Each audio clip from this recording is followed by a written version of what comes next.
Vamos então agora ao vivo, o senador Rodrigo Pacheco, novo presidente do Congresso, como presidente do Senado, está com a nossa analista de política em Brasília, Thaís Arbex. Ao senador, em primeiro lugar, meus parabéns pela eleição. Senador, meu boa noite ao senhor e à minha colega Thaís Arbex. E de cara, a minha primeira pergunta, senador. Chamou muita atenção no seu discurso a sua frase: precisamos fazer reformas sem atropelo. Como assim? A urgência das reformas é gritante. Bom, primeiramente, boa noite, William, boa noite, Thaís, boa noite a todos que nos assistem pela CNN Brasil. O meu discurso em relação a esse tema específico das reformas é um discurso que afirma a importância das reformas para o Brasil. Já tramitam na Câmara e no Senado Federal a proposta de reforma tributária, a proposta de reforma administrativa, e quando falo que elas têm que ser apuradas e avaliadas sem atropelos, é porque, de fato, há um devido processo legislativo que precisa ser cumprido até para evitar vícios na aprovação dessas reformas. Mas, obviamente, que uma outra afirmação que fiz, além de não se ter atropelos, é que são reformas urgentes para o Brasil e assim serão consideradas pela presidência do Senado Federal. Thaís? Presidente, no seu discurso anterior, ainda como candidato à presidência do Senado, o senhor falou sobre o auxílio emergencial, sobre a necessidade de atender milhões de pessoas que necessitam dessa assistência. Mas o senhor também citou o teto de gastos. Como fazer a junção desses dois itens, desses dois temas? De fato, Thaís, responsabilidade fiscal é uma tônica que nós teremos, é importante que se tenha, há uma lógica que não se pode gastar o que não se tem, portanto, a observância do teto de gastos, a responsabilidade fiscal deve fazer parte da nossa pauta do Senado Federal em alinhamento com o governo federal. Agora, obviamente, nós vivemos uma situação excepcional no Brasil. Em 2020, nós tivemos alcançadas 70 milhões de pessoas com auxílio emergencial. Foram gastos mais de 300 bilhões de reais, quase 9 vezes o orçamento do Bolsa Família para um ano. Aquilo foi necessário naquele momento. E agora continua uma necessidade de atender essas pessoas vulneráveis. O que eu busco é uma conciliação matemática com fundamentos econômicos, com fundamentos sociais, juntamente com a equipe de governo do Ministério da Economia, para que nós possamos encontrar um caminho de assistir essas pessoas realmente necessitadas, realmente em grau de vulnerabilidade, para poder evitar os reflexos mais nefastos da pandemia.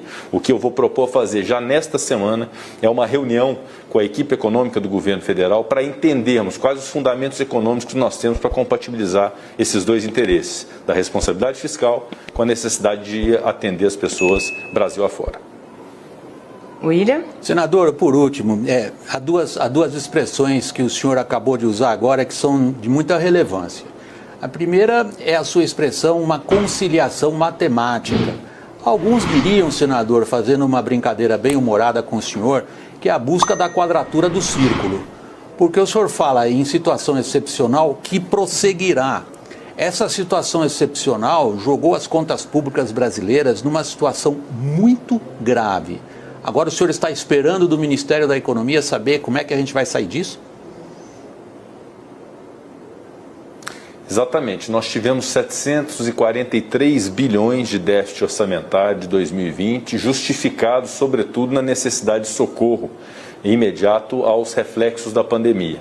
Nesse momento nós temos uma grande expectativa e uma grande esperança que é nacional, William, que é a possibilidade de disseminar essa vacina, de alargar o alcance da vacina, porque essa vai ser uma solução de saúde pública e será uma solução econômica. Nesse ato e nesse ínterim, enquanto não se tem a imunização do povo brasileiro, nós vamos precisar encontrar um caminho de assistência, que não necessariamente é uma reedição do auxílio emergencial, mas pode ser algum programa de renda básica análogo, pode ser o incremento do Bolsa Família, e nós vamos buscar o máximo possível de saber onde nós temos as riquezas nacionais, quais as alternativas criativas que nós temos para fazer essa conciliação matemática com fundamentos econômicos, buscando a responsabilidade fiscal, mas não deixando de cumprir um dever social de assistir pessoas que realmente precisam no Brasil hoje. Thaís, por favor. É isso? Senador, o senhor citou no seu discurso a vacinação também, essa vacinação em massa, o senhor acabou de falar de novo. Como que o Legislativo pode contribuir para isso? A gente vem vendo o país enfrentando uma certa dificuldade, principalmente na chegada dos insumos, e que vai determinar a produção da vacinação no país. Qual vai ser o papel do Legislativo nisso? Qual vai ser especialmente o papel do Senado nesse processo? Primeiramente, ter compatibilidade com a agenda do governo nesse sentido. Há medidas provisórias, já há uma medida provisória referente à vacina, outras medidas serão tomadas pelo governo e o Legislativo precisa ser resguardado a sua independência, colaborativo para garantir a vacina. A partir do momento que nós tivermos a vacina no Brasil, de onde quer que ela venha, desde que certificada pela Anvisa, nós temos, Thaís, um sistema único de saúde que é um dos melhores do mundo, que poderão dar a vazão necessária em razão da capilaridade de alcance às pessoas. Então, o que nós precisamos nesse momento é da vacina, dos insumos da vacina. E é também uma pauta que nós também cuidaremos já imediatamente, já houve um apelo grande dos senadores e das senadoras nesse sentido, para participarem dessa discussão com o governo federal para que o que estiver no alcance do Legislativo, além obviamente do dever de fiscalizar, o que estiver no nosso alcance, a gente permitir que a vacina seja uma realidade no Brasil, e acho que já há um amadurecimento grande do governo federal e do Ministério da Saúde nesse sentido, da compreensão de onde quer que ela venha, desde que com qualidade certificada pela Anvisa, ela tem que ser adquirida para poder se colocar à disposição do povo brasileiro. Senador Rodrigo Pacheco, novo presidente do Congresso, presidente do Senado, nosso muito obrigado pela sua participação e boa sorte no seu trabalho, senador. Boa noite. Thaís, até já. Mas para voltar à questão do que sobra para o Bolsonaro em termos de bandeiras, ele rasgou todas as bandeiras, né, Josias? Faltaram poucas, e essa do loteamento dos ministérios era uma que ainda estava resguardada. Ele rasgou a bandeira do combate à corrupção, quando ele permitiu a passagem de todas aquelas medidas, como a do COAF, etc., que impediam de alguma forma o avanço disso. Teve episódio da demissão do Sérgio Moro. Ele também colocou no STF o Cássio Nunes Marques, que é um nome longe de agradar a base dele, e, por fim, ele fez essa aliança espúria com o Centrão. Tudo isso significou jogar bandeiras para o alto, né? E sobraram poucas. E isso se refletiu agora nos últimos monitoramentos nas redes sociais, por exemplo. Esses monitoramentos já mostram que a base bolsonarista está perdendo a paciência, está irritada. Essa base bolsonarista que, apesar de tudo isso que aconteceu até agora, sempre perdoou o Bolsonaro, sempre achou uma desculpa para ele, sempre fez vista grossa. Agora, essa base bolsonarista começa a ficar em dúvida. E isso teve 2 turning points. Um foi Manaus, a crise de Manaus, com aquelas tragédias horríveis, capaz de sensibilizar até uma pedra, né, quanto mais um apoiador do presidente Bolsonaro.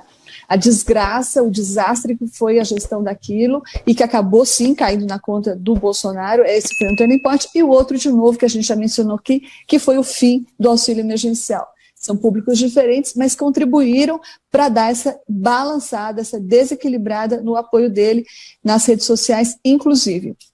E agora, como é que ele vai sair dessa? O que ele vai sair, ele conta justamente com o Lira, né, para sair dessa em dois aspectos. Primeiro, passando alguma coisinha, uma cenourinha aí capaz de agradar, fazer um agrado para essa base que anda um pouco desconsolada. Alguma coisa no território do desarmamento, das armas, ou alguma coisa em relação ao aborto, uma pauta de costumes que seja capaz de reaglutinar essa base dele. Isso já está encomendado para o Arthur Lira, isso já está com prioridade na lista do Arthur Lira. Vamos ver se o novo presidente da Câmara começa a cumprir esse acordo, que é um acordo feito com o presidente Bolsonaro. E a outra questão é essa que o Sakamoto já falou. Eu acredito, sim, que eles vão retomar a ideia do auxílio emergencial, e não por questões humanitárias, porque a gente já sabe que essa não é exatamente uma preocupação que comova o presidente Bolsonaro, mas porque é uma equação muito simples. Tem auxílio emergencial, a popularidade dele sobe, sobretudo no Nordeste. Fim do auxílio emergencial, a popularidade dele cai, sobretudo no Norte e no Nordeste. Então, diante do cenário desfavorável que se configura, eu acho que a ideia de reativar o auxílio emergencial é uma realidade muito próxima e isso já está sendo sinalizado aí, aqui e ali, na equipe econômica, nos discursos, inclusive, que a gente ouviu hoje no Congresso.